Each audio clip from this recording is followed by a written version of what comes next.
Hi, welcome to Rick Snider's Washington on YouTube, where you get the whole story. And today I'm going to tell a story about Seabiscuit. No, I did not cover Seabiscuit.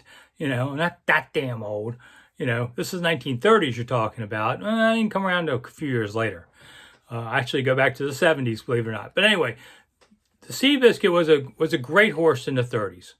And around 2000, I get a letter. So this story goes back to when people wrote letters. From a woman I didn't know. I was working at the Washington Times, and she had read some of my horse racing stories. And she said, hey, I could really use some help at the racetrack. I'm physically unable to go. I need somebody just, do some minimal research for me and such. It wasn't a big favor to ask. So I call her up and talk to her about it. And she says, yeah, I'm writing about a horse from the 30s. And I'm like, oh, good luck selling a book on that.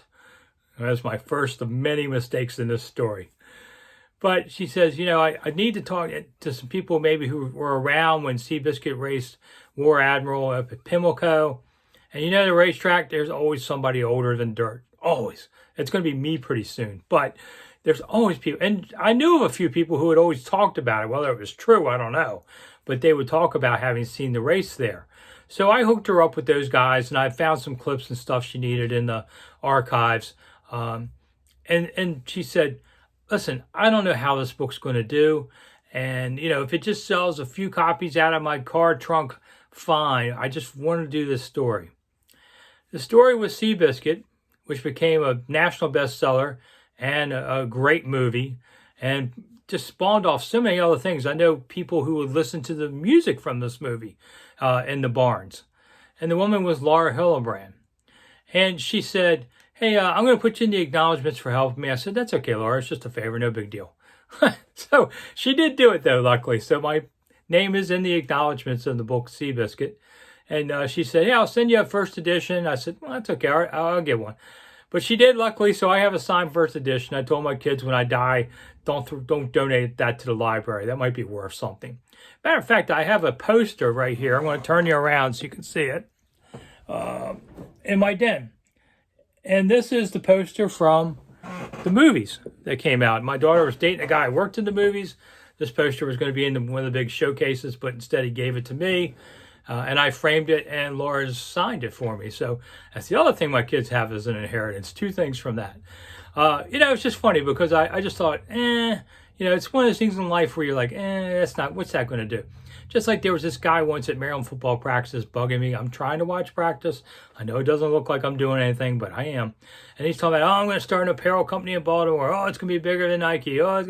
Yeah, good luck with that, man. Kevin Plank, Under Armour. Could have gotten rich that day. No, don't want to pay attention. So, it's the same story as like with Laura. I'm just like, okay, whatever. Good luck with that. Laura wrote a great book. The detail and attention to it was tremendous, especially when most of the people, had involved in all this were dead. So she had to get a lot of secondhand accounts and piece it together. And it's a terrific book. If you've never read Seabiscuit, the book, do it. If you're too damn lazy for that, get the video. It's still out.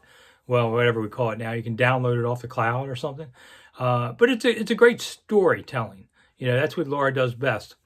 A few years later, I asked her, I said, hey, what are you working on? She goes, I'm working on a story about a guy who was, in the World War II, and the ship went down. He was captured by the Japanese, but he used to be an Olympic runner. And I thought, okay, good luck with that. Unbroken, another big bestseller, made a big movie. Laura knows how to hit the big ones. Last time I talked to her, she had been through several subjects looking for her next project, and they just didn't pan out. So she's really, selective because, hey, she's 2-0 in the big ones here. So good for her. Anyway, that's the story about Seabiscuit and me. I wish I'd seen him run. He looks like a great horse. I watched the video, but who knows how he'd have done against today's horses. I think he probably would have done okay.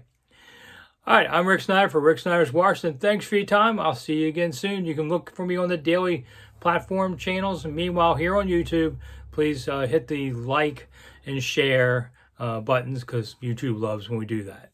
And subscribe. Don't forget to subscribe. I'm Rick Snider. Thanks for coming.